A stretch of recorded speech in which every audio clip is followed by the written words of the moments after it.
Hello and welcome to VOP Business Show. I'm Joy Adesowa Eromoseli. The organized labor has disclosed that its nationwide strike to protest the removal of petroleum subsidy will proceed as planned. The strike is scheduled to begin on Wednesday, which is tomorrow. The Nigerian Labour Congress (NLC) has expressed concern over President Bola Tinubu's promises to dispense wage awards to workers following the petrol subsidy removal, describing the Nigerian leader's national broadcast as a sign of hypocrisy. The unions expressed doubt regarding the ability of President Bola Tinubu to effectively control inflation and gasoline prices due to the unification of the exchange rate. Now let's welcome Odinala Anudu, an economic analyst, to give us more insight to this. Welcome, Mr. Odinala.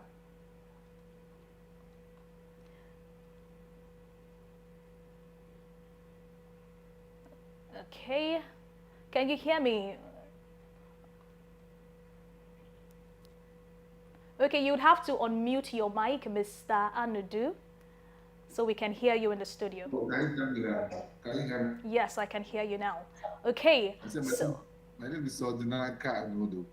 Odinaka. Oh, I beg your pardon, sir. Odinaka. Okay. All right, Mr. Odinaka. So, what do you think of this? Is this kind of talk not too harsh? To call the president a hypocrite. What do you think about that?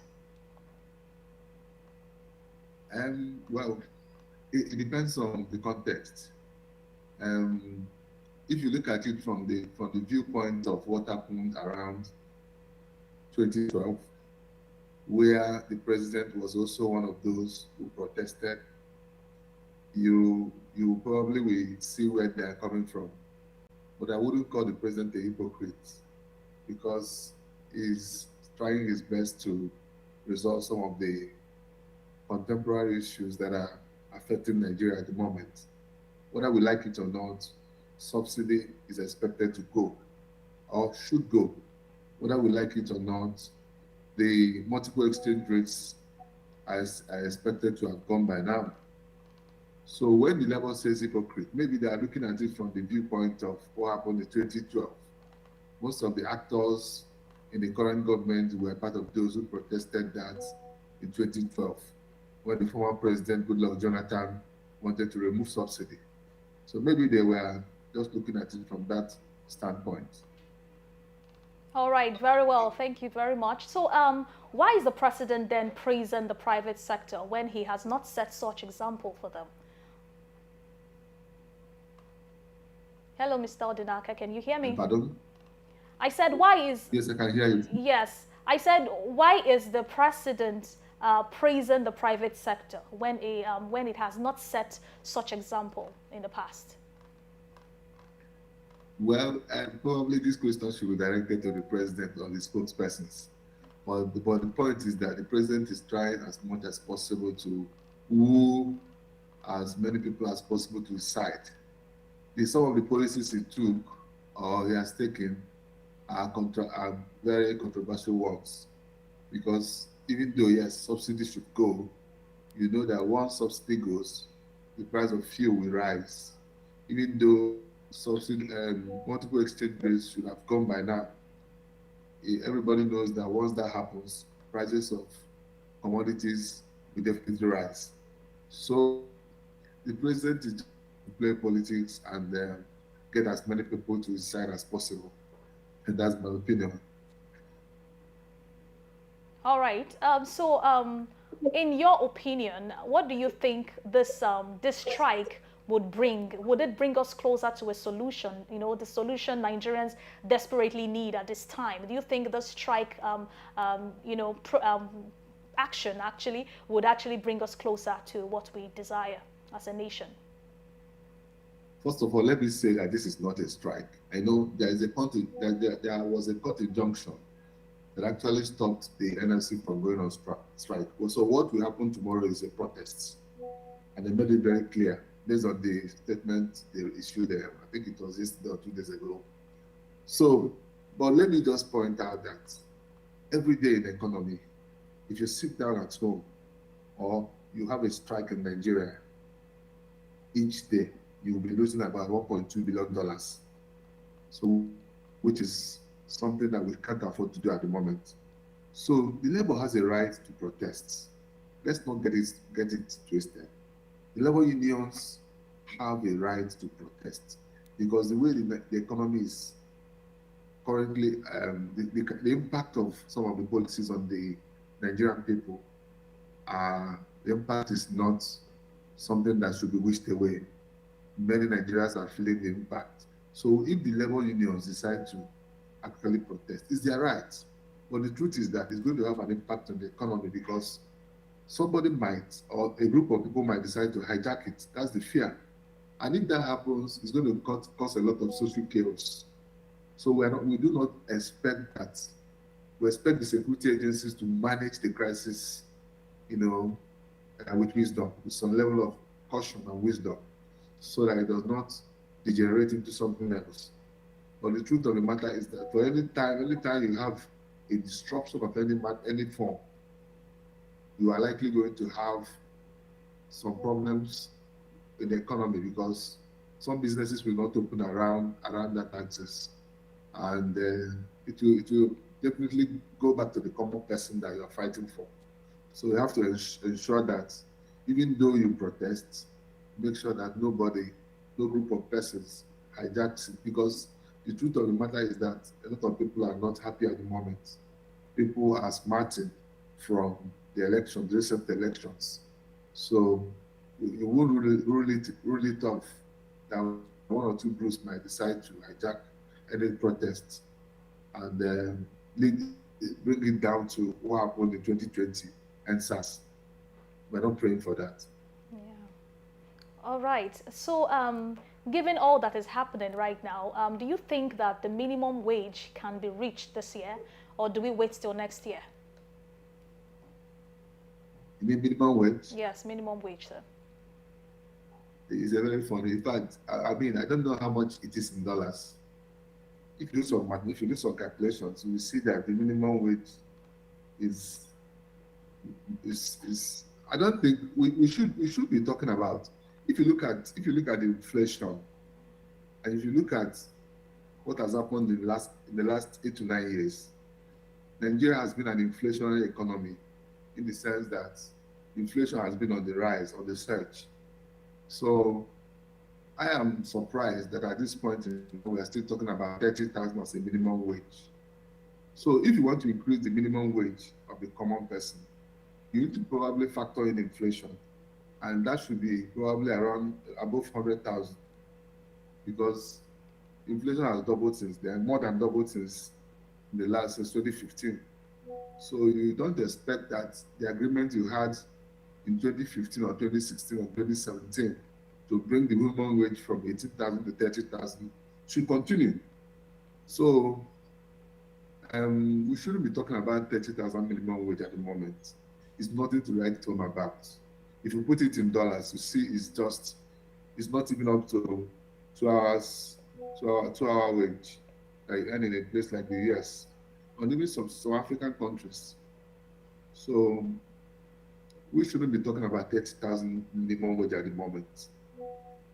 But again, there is no money to increase the wages of workers. I am surprised. I am surprised that Nigeria is thinking about, the World Bank, IMF, is thinking about giving us $800 million for consumption. We should be talking about production at the moment. Instead of giving us 800,000 naira to share to families, we should be talking about, issues that are actually affecting us, like transportation. I feel that the announcement made by the president yesterday is just a drop in the pan. For example, 3,000 buses cannot go anywhere. All right. Okay, Mr. Odinaka, I don't think you quite got me there. I wasn't referring to the 30,000 naira minimum wage. We are referring to the 150,000 to 200,000 naira minimum wage that was proposed by the union. Do you think we can achieve that this year or next year? No, I don't think we can achieve that. The government cannot afford to pay that. We do not have money from anywhere. So, and remember, this is just a minimum wage. If you do 150,000 or 200,000, that means a director in a public, in a civil service, federal civil service, will probably be earning up to 500, maybe 700 to 800,000. So it's not achievable. There's no money to pay that kind of minimum wage. And again, there is also the impact on inflation. If you begin to increase salaries without productivity, you're going to create an inflationary economy. So you might have 150,000 naira as your minimum wage, but inflation might just be 60%. So it means that salary cannot buy anything for you. So that's why we need to be careful. You match increase inflation with productivity. Nigeria is not a productive nation. So anytime you are contesting for increase in salaries, also ensure that you probably get the refineries working. The manufacturing sector should be working. Otherwise, you will create an inflationary economy where you won't even buy anything with that kind of minimum wage. Okay. But why exactly do you think that this is not achievable? Given how much money Nigeria is trying to save due to this whole price hike, and so what do you think? Like, of course, Nigeria is trying to save money. That is what we hear. We are trying to save money. So can't those monies be used, to actually increase the minimum wage? The truth of the matter, like I said, the truth of the matter is that we have a lot of issues facing the president. So if you save 1 trillion naira in 2 months, you are going to channel that 1 trillion naira to somewhere.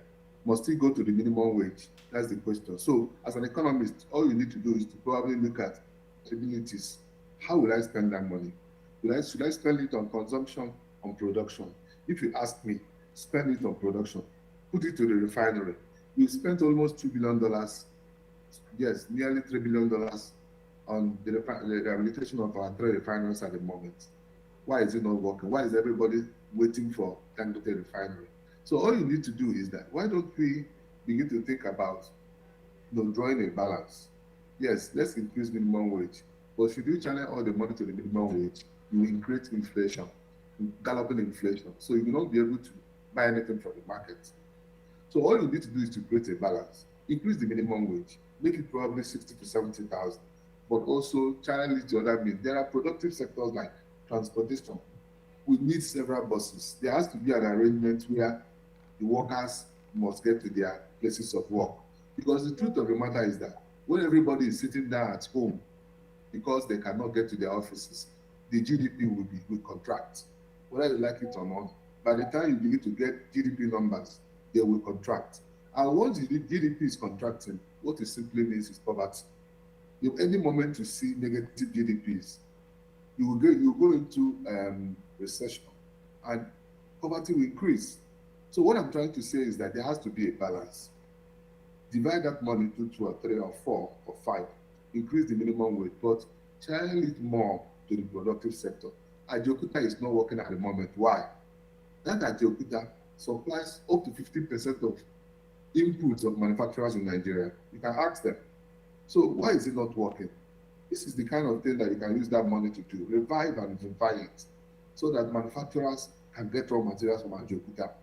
Do your refineries.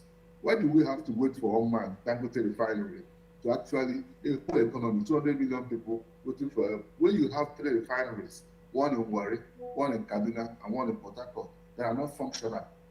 So we need to draw a balance, not just minimum wage that you cannot buy anything with. Thank you. All right. On a final note, could you give us a picture of what would likely happen tomorrow when the strike begins? Would transportation be grounded? Would offices shut down? What exactly would it be like tomorrow? Labour has said that this is not a strike. They are saying that this is a protest. So if there's a strike tomorrow, what it means is that government offices will shut down. If you are in Lagos, you probably will not feel as much as you may if you're in a place like Abuja. So it means that government offices will shut down.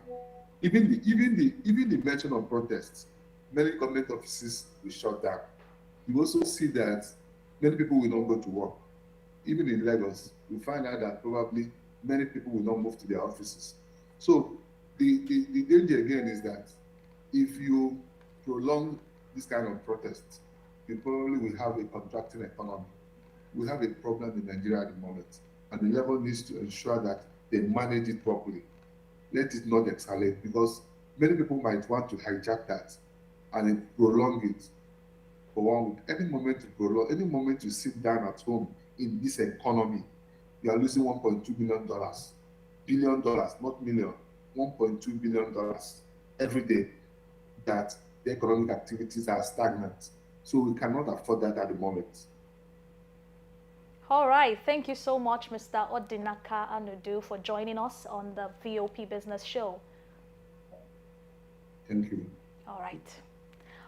Moving on the show, we have more news. Investors' capital gain in the Nigerian stock market rose by 5.5% month to month, or 1.8 trillion naira last month, as the value of their investment represented by market capitalization on the Nigerian Stock Exchange Limited increased to 35 trillion naira from the 33.2 trillion naira in June 2023.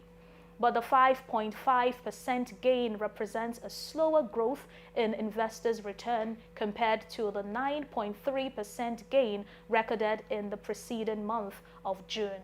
The July gain was driven by the positive earnings from some companies, as well as the reform in the monetary policy, which unified the naira exchange rate, attracting foreign investors into the market. Despite the federal government commitment to achieving zero flaring by 2060 on a year-on-year basis, gas flaring increased by 10% to 138.7 million metric standard cubic feet of gas in the first half of 2023 from 126.1 metric standard cubic feet of gas in the corresponding period of 2022. The flared gas was worth $485.3 trillion.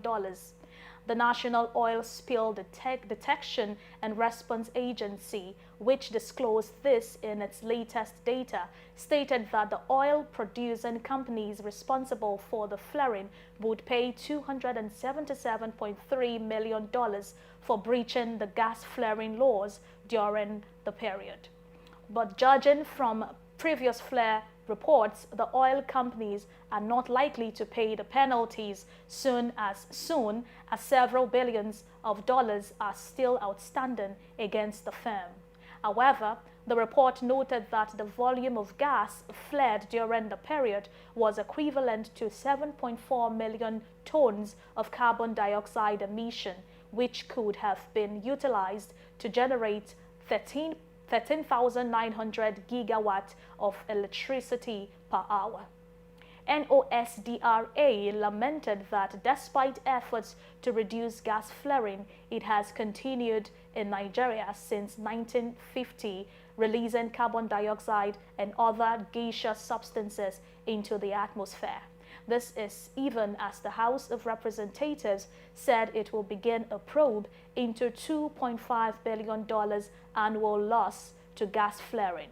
Already, the Speaker of the House of Representatives, Tajuddin Abbas, has inaugurated an ad hoc committee to investigate alleged $9.05 billion revenue loss from gas flaring in the last 1 decade in Nigeria.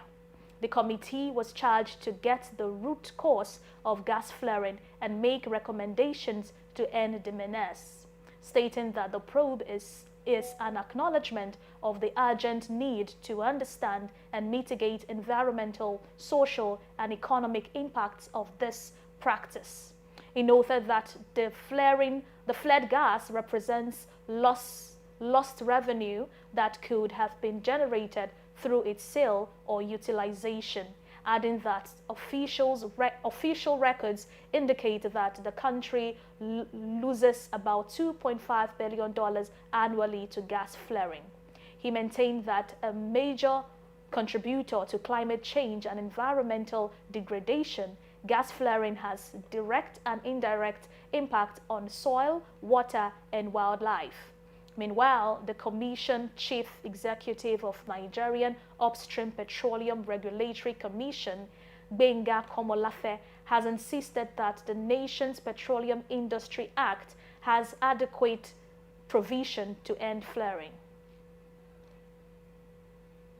On the backdrop of the sustained hike in monetary policy rate as well as lending rates in banks, the chief executives of manufacturing firms have called on monetary authority to rethink its strategy, saying that exorbitant borrowing costs place a heavy burden on companies and impede their ability to expand operation and invest in technology.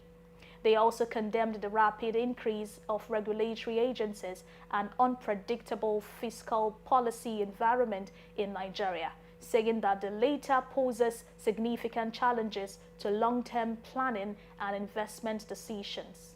Speaking at the CEO's breakfast meeting of the Ikeja branch of the Manufacturers Association of Nigeria, the branch chairman, Elder Robert Ugbaja, who took those positions, appealed to the monetary authorities to implement policies that would encourage affordable lending rates, enabling manufacturers to enhance productivity and competitiveness, while calling for greater coordination and collaboration among regulatory agencies. Ugbaja said that efforts should be made to establish clear lines of communication and harmonize standards and procedures to minimize duplication and conflicting directives.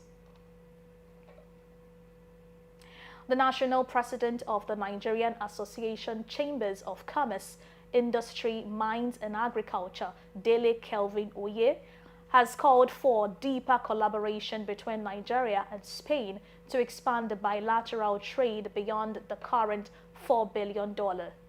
Speaking during a contest visit to the Spanish ambassador Juan Cel, Oye also noted that Nigeria and Spain have enjoyed a long-standing relationship spanning several decades, which has created trade and investment opportunities between the two countries. The current trade between Nigeria and Spain is valued at $4 billion, and there is still room for more growth and development in the future. Oye also noted that beyond the economic achievements, Spain has made several unique contributions to the world, including boasting of some of the world's most exquisite architectural designs, ranging from famous landmarks such as the Sagrada Familia in Barcelona, La Alhambra in Granada, and Royal Palace of Madrid. And that's it on VOP Business Show on VOP TV. We would like you to subscribe and engage us on YouTube. It is Voice of the People TV. And on other social platforms, it's VOP TV Live.